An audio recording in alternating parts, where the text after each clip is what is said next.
Assalamualaikum warahmatullahi wabarakatuh. Di sini kami dari kelompok C akan melakukan presentasi mengenai laporan inspeksi sanitasi tempat-tempat umum pada rumah ibadah atau masjid. Di sini saya Yoel Leftaria sebagai moderator dan untuk melaksanakan presentasi atau pemaparannya akan dilakukan oleh rekan saya bernama Cika Salsabila. Kepada Cika saya persilahkan. Baik, terima kasih kepada moderator atas kesempatannya. Baiklah, kami dari kelompok C akan mempresentasikan hasil diskusi dan inspeksi dari kelompok kami. Baiklah, kelompok kami yang beranggotakan 8 orang. Yang pertama, Yola Deftaria, kedua Cika Salsabila, yang ketiga Aprilia Fadila, keempat Zakina Novri Rizky, yang kelima Maksi Rahmiati, yang keenam Desi Gita, yang ketujuh Feni Iren, yang ke-8 Nila. Baiklah, sebelum kita membahas inspeksi yang kami lakukan, kita harus tahu dulu apa itu sanitasi tempat-tempat umum. Sanitasi tempat-tempat umum adalah suatu usaha untuk mengawasi, mencegah, dan mengendalikan kerugian akibat dari pemanfaatan tempat maupun hasil usaha atau produk oleh dan untuk umum, terutama yang erat hubungannya dengan timbulnya dan menularnya penyakit serta kemungkinan terjadi kecelakaan menurut Suparlan tahun 2012. Adapun pengertian dari rumah ibadah merupakan sarana keagamaan yang penting bagi pemeluk agama di suatu tempat. Selain sebagai simbol atau keberadaan pemeluk agama, rumah ibadah juga sebagai tempat penyiaran agama dan tempat melakukan ibadah. Artinya, fungsi rumah ibadah di samping sebagai tempat peribadahan diharapkan dapat memberikan dorongan yang kuat dan terarah bagi jamaahnya agar kehidupan spiritual keberagaman bagi pemeluk agama tersebut menjadi lebih baik, dan salah satu tempat ibadah yang dimaksud adalah masjid. Menurut Asnawati tahun 2004. Adapun jenis-jenis rumah ibadah, yang pertama, bagi agama Islam yaitu masjid, bagi agama Kristen dan Katolik, gereja, bagi agama Konghucu, rumah ibadahnya kelenteng, bagi agama Hindu, di pura, dan bagi agama Buddha, di vihara.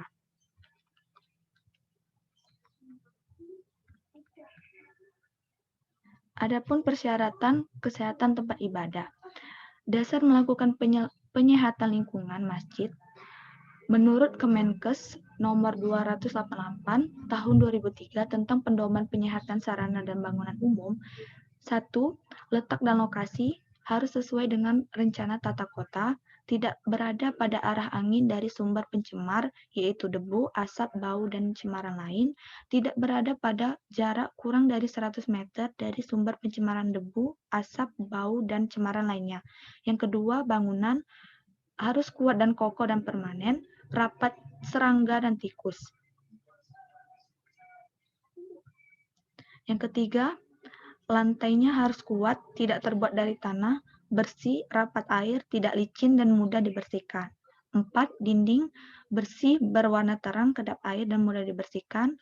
Untuk atapnya, menutup bangunan kuat, bersih, cukup landai, dan tidak bocor. Untuk penerangannya harus terang, tersebar merata, dan tidak menyilau, minimal 10 Fc. Ventilasi minimal 10% dari luas bangunan, sejuk dan nyaman, tidak pengap dan tidak panas. Pintu rapat serangga dan tikus, menutup dengan baik dan membuka ke arah luar, terbuat dari bahan yang kuat dan mudah dibersihkan. Yang ke-9, langit-langit, tinggi minimal 2,4 meter dari lantai, kuat, tidak terdapat lubang-lubang, berwarna terang dan mudah dibersihkan.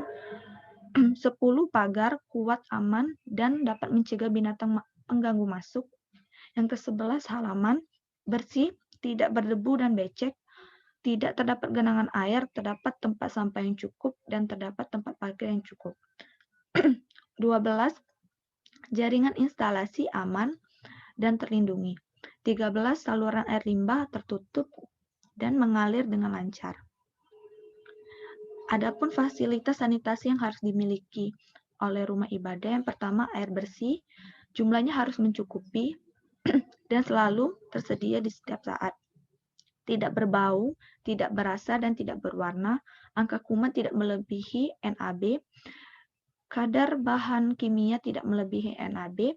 Yang kedua, pembuangan air kotor. Terdapat penampungan air limbah yang rapat serangga. Air limbah mengalir dengan lancar, saluran kedap air, dan saluran tertutup.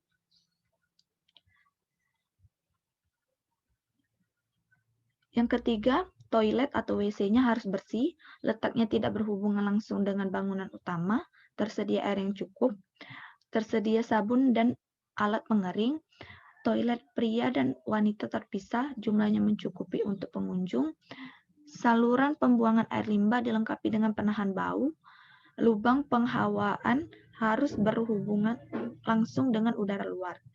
Untuk peturasan, bersih dilengkapi dengan keran pembersih, jumlahnya mencukupi.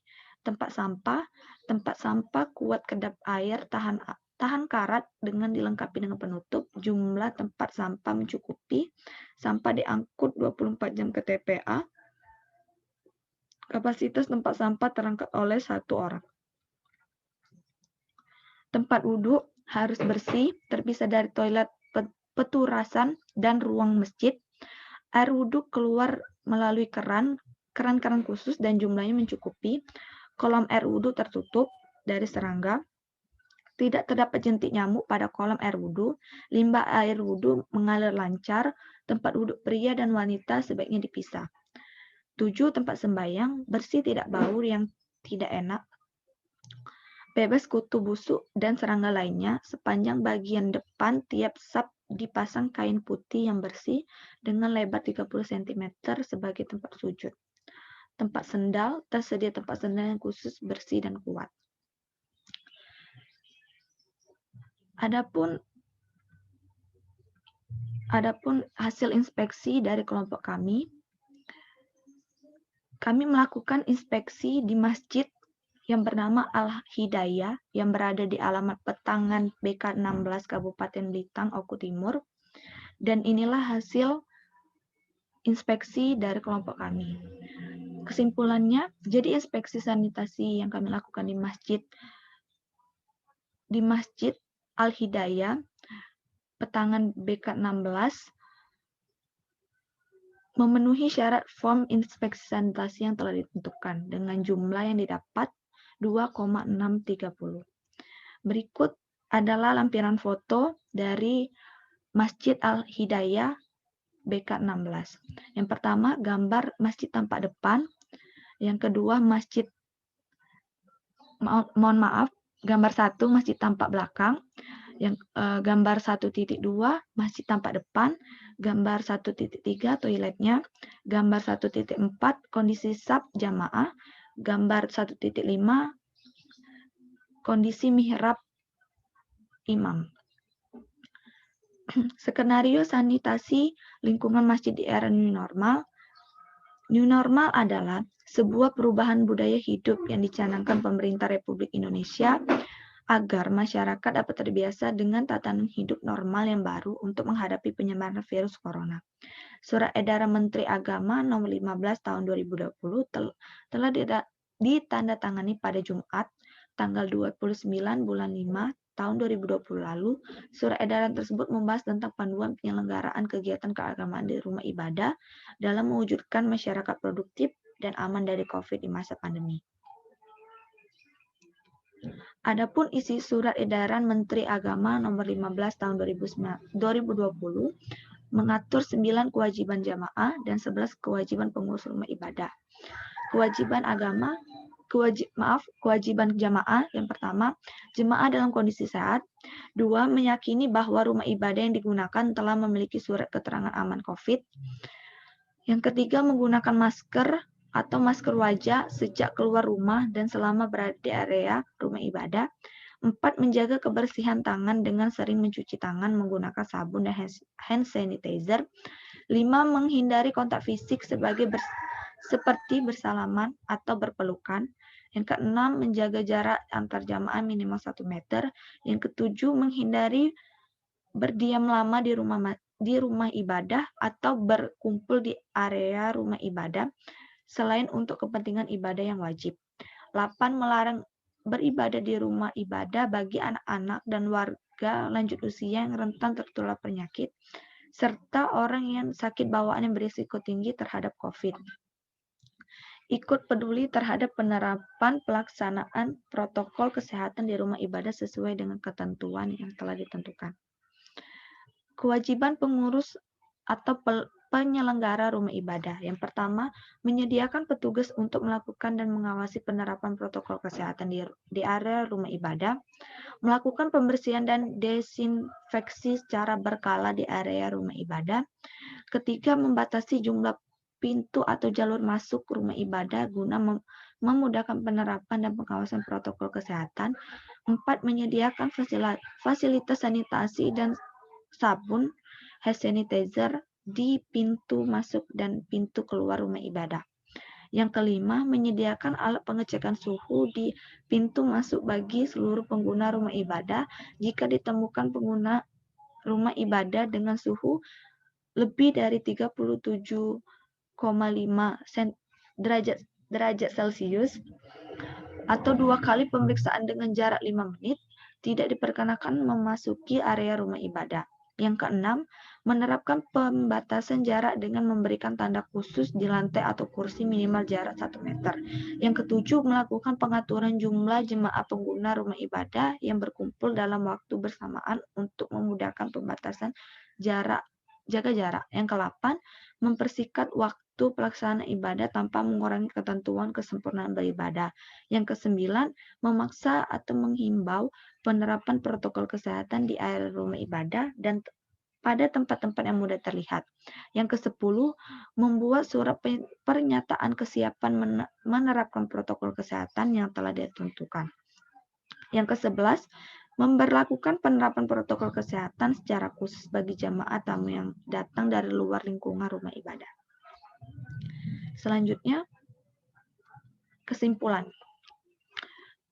Jadi, sanitasi tempat-tempat umum adalah suatu untuk mengawasi, mencegah, dan mengendalikan kerugian akibat dari pemanfaatan tempat maupun hasil usaha atau produk oleh dan untuk umum, terutama yang erat hubungannya dengan timbulnya dan menularnya penyakit serta kemungkinan terjadinya kecelakaan, menurut Suparlan tahun 2012. Rumah ibadah merupakan sarana keagamaan yang penting bagi pemeluk agama di suatu tempat. Selain sebagai simbol keberadaan pemeluk agama, rumah ibadah juga sebagai tempat penyiaran agama dan tempat melakukan ibadah. Artinya, fungsi rumah ibadah di samping sebagai tempat peribadahan diharapkan dapat memberikan dorongan yang kuat dan terarah bagi jamaahnya, agar kehidupan spiritual keberagamaan bagi pemeluk agama tersebut menjadi lebih baik, dan salah satu tempat ibadah yang dimaksud adalah masjid, menurut Asnawati tahun 2004.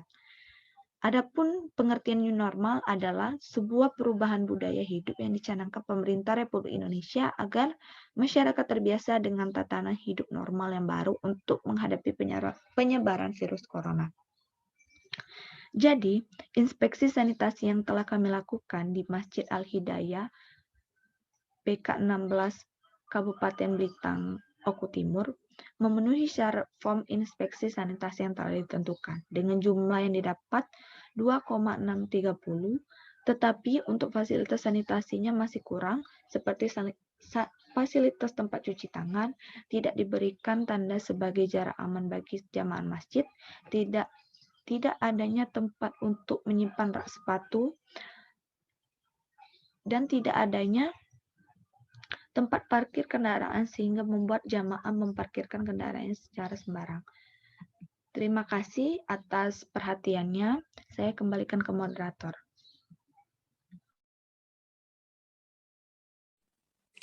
Baiklah, terima kasih kepada pemateri sudah memaparkan isi daripada tugas kita hari ini. Saya sebagai moderator izin menutup presentasi kita hari ini. Saya akhiri. Wassalamualaikum warahmatullahi wabarakatuh.